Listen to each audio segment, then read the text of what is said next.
Welcome to the Returner's Hideout look at the top 5 songs of Final Fantasy I. If you're new here, my name is Leonard Phillips, and here at the Returner's Hideout, we take deep dives into the Final Fantasy series and come up with possible theories to explain some of the mysteries of the games. So far, we've come up with Gogo's identity from Final Fantasy VI, and why Final Fantasy IV is the most important game in the series. We've still got a lot to unpack as the channel progresses, so if that's something you're into, you know what to do.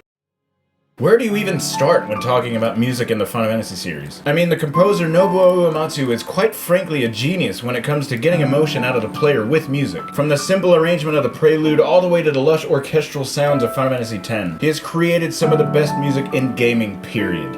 However, today we're going to look at one of his earliest soundtracks from 1987 and pick the best 5 tracks from the very first installment of this beloved series. Keep in mind that this is no way an official list of any sort. This is just my own opinion, and if you have a song from this game that I didn't mention, please leave it in a comment below and we can talk about it. Alright, I'm going to shut up and let the music speak for itself. The volcanic dungeon from about the midway point of Final Fantasy I is home to Merilith, the many-armed snake lady that guards the fire crystal. Inside this dungeon, you'll find tons of treasure chests and enemies that prove to be dangerous by turning party members into stone. However, underlying all of this is the music.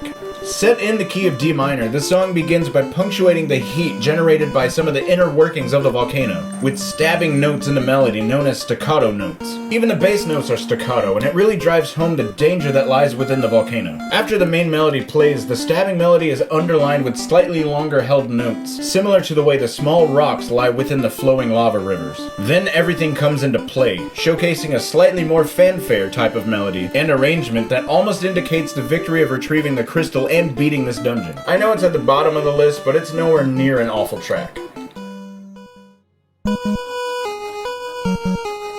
This underwater shrine is closer to the end of the game, and using this track at this point in the game was a smart move. At this point, the players heard many different songs repeated. Think the town theme, battle theme, victory theme. Dungeons are no different, and breaking the monotony of running through another dungeon with the same theme playing in the background is a good thing. This song in the key of A flat minor uses longer form melody lines that soar just a bit.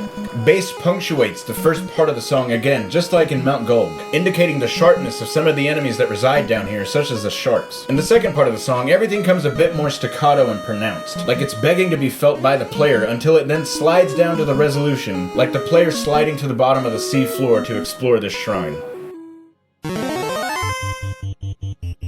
This is the one that started it all. This opening bassline was repeated in Final Fantasies 1 through 6 and resurrected in 9 for its battle theme. Everyone recognizes it as soon as it starts, but no one talks about the little build-up before the bassline begins. Although it may be in different keys, it's always there. In the moment during exploration, first is a noise to signal the battle, and then that opening starts, making a stark difference between exploration scenes and battle scenes. This particular theme is set in the key of G minor, and its faster tempo with all of the NES's sound chips working together create a masterpiece of a battle theme. Man, I can't even think of anything to say about this theme that hasn't already been said by millions of people.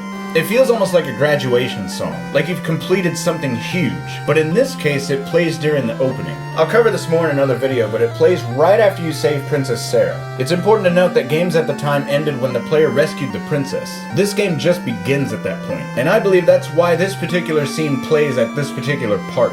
This signifies that the game is much longer and much more involved than other games out at the time, marking a difference between the standard arcade style of gameplay that dominated at the time and moving towards storytelling and role-playing. This song perfectly encapsulates this feeling. This is different. This is storytelling. This is Final Fantasy. Welcome to it.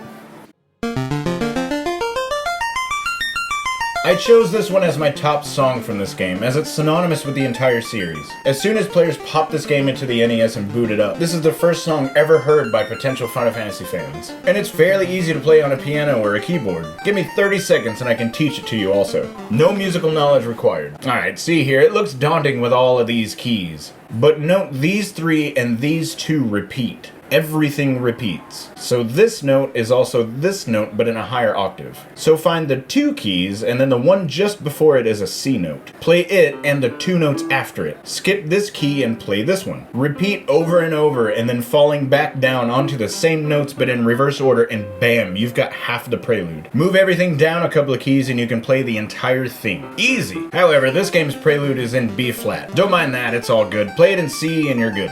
As far as the song itself, it's changed and taken different roles all throughout the series, but it's still there. A solid reminder of the roots of the game and the simplistic beauty that lies within. If you need more songs from the first Final Fantasy game, then I've got 2 more for you. I won't go into depth with them, but I'll just mention them. They are the Chaos Shrine theme, which sounds a lot like the Sunken Shrine theme, and Matoya's Cave. These 2 almost made the list, but I cut them last second. I love these 2 just as much as the other ones, and I think you will too.